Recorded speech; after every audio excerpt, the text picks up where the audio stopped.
At 17, I went on the birth control pill. I sat at the doctor's office for about 10 minutes, got a prescription, and got sent home. Nobody explained how it actually works. Nobody explained the possible side effects, and nobody explained what it will do to my mood, energy, and my body. By 19, I lost my period and later was diagnosed with HA, hypothalamic amenorrhea, due to following some generic fitness and nutrition advice I found online. I don't know about you, but when I was growing up, I got fuck all sex education, unless you classify sliding a condom on a banana as educational. And don't get me even started on the extent of knowledge I had around my body, my hormones, and my menstrual cycle by the time that I was leaving school, because that was non-existent. So I spent my 20s figuring out and understanding my body so that I can support it in the best way possible. If you're confused as fuck around hormones and what your body really needs, then you're not alone. Today, I want to share my experience with being on the pill and what I wish I knew before going on it. The biggest thing that I misunderstood is that having a natural menstrual cycle is the same thing as being on hormonal contraceptive, and they are not the same. What happens when you have your natural cycle is that there are hormones that ebb and flow throughout the month, mainly estrogen and progesterone. Day one of your bleed is also day one of your cycle. This is where all hormones are at their lowest. As your period ends, estrogen is rising and it peaks usually around the middle of your cycle. This is where ovulation happens. Testosterone is also at its highest. And this is the time where we normally feel at our best. Energetic, strong, confident, outgoing. Shortly after ovulation, progesterone dominates, and as the hormones drop, this is where the uterine lining sheds and menstruation begins and the whole cycle kickstarts again. What the pill does is that it provides a dose of synthetic or fake hormones, which are not the same as the ones that our body naturally produces. They completely override the natural menstrual cycle and shut off ovulation. No ovulation, no period. And you might be wondering, like, okay, what you mean by no period? Because I bleed every single month. And this is exactly what happened to me, because every 28 days, like clockwork, I would get my period, which would last 4 to 5 days. What I later learned was that that bleed wasn't an actual period. It was just a withdrawal bleed from stopping taking the pill. So do we really need a natural menstrual cycle? Like, okay, fair enough, they aren't the same thing. A bleed isn't a bleed.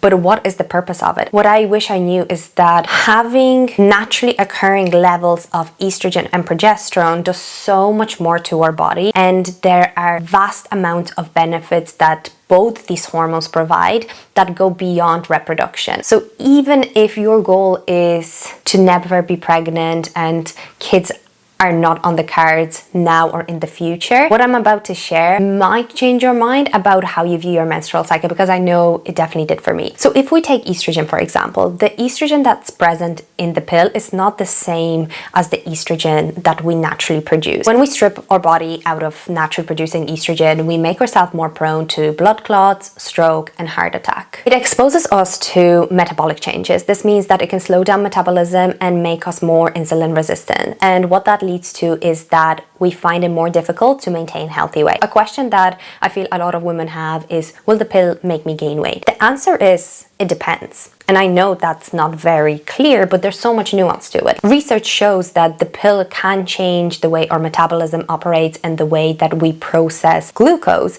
And yes, for some people that may mean that they are more predisposed to store more body fat. Other people may not experience that to that greater extent. It can lead to bone density decrease and over time, osteoporosis. Another big thing is that it increases the risk of anxiety and depression. The thing with estrogen is that it's a precursor to serotonin, which is our feel-good neurotransmitter. So when we are stripped away from estrogen, we're stripped away from serotonin. That means that we're more likely to experience lower moods, which then can progress into anxiety or then further progress into turn into depression. So as you can see, not having estrogen is so much more about not being able to reproduce. It affects how we look, how we feel, how we perform, and our overall health and well-being long term. Now, what about the other key hormone, progesterone? Ovulation isn't just about fertility. Ovulation is when we produce progesterone. Without ovulation, we are not producing progesterone. And progesterone does so many amazing things for us. Progesterone Progesterone is this anti-anxiety calming hormone, and therefore it acts as a natural protection against anxiety and depression. It also promotes better sleep and calms the nervous system, as well as supporting breast health by balancing out estrogen, and then it helps with maintaining a healthy pregnancy. The birth control also depletes nutrients, specifically B vitamins, magnesium, zinc, and selenium. All of these nutrients are so important for our immune function, mood, energy, and hormone production. So if you've been on the pill for years and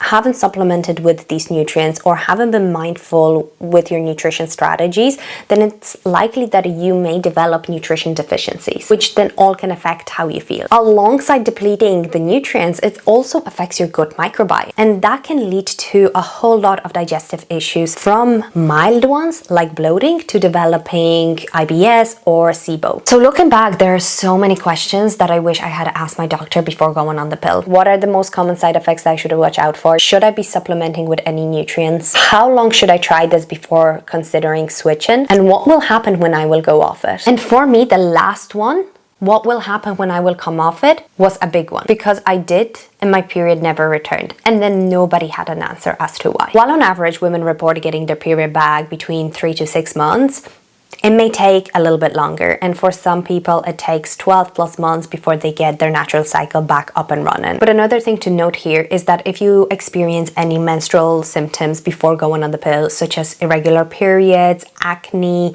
painful periods, painful cramps, and your reasoning for going on the pill was to deal with those symptoms, the pill might have helped you, but only temporary. The pill doesn't solve any of this. It doesn't help you kickstart your cycle. It doesn't help you regulate your periods. It doesn't completely get rid of your acne or heavy, painful bleeding. It only masks these, which means that it's very common and very likely for those symptoms to return after you stop taking the pill, and sometimes they might even come back with greater intensity. Something that I feel like is really important to say, because I feel as women, we make ourselves small, or we feel like we're too much when we're like really expressing how we feel. And that is that you're not being too much or too high maintenance if you're asking your doctor questions or you're demanding answers, because this is your body and this is a medication that you could potentially be taking for years. So you deserve to know what you're taking it, why you're taking it, and what it will do to your body. And if your doctor dismisses you or makes you feel like you're overreacting, find a different doctor. You deserve to have somebody that takes your concerns seriously. Here's what I think should have happened before I went on the pill. Somebody should have explained what it does to my body, what are the benefits and also the risks and potential side effects, and what are also the alternative methods that I should consider as part of contraception, because there's actually so many alternatives to the birth control pill, both hormonal, non-hormonal, and also fertility awareness methods. Because something that I didn't know, and I feel like we're led to believe that you come in close contact with a man, you're immediately going to get pregnant. That's not the case, because we're only fertile for about 5-6 days out of the month. That is about 4 to 5 days before ovulation happens, and then 24 hours after ovulation, because an egg can only survive in the body for 24 hours. So yeah, interesting observation if you didn't know. But I also should have been known how to track my symptoms, mood, energy, any other changes that happen in my body, whether I decided to go on the pill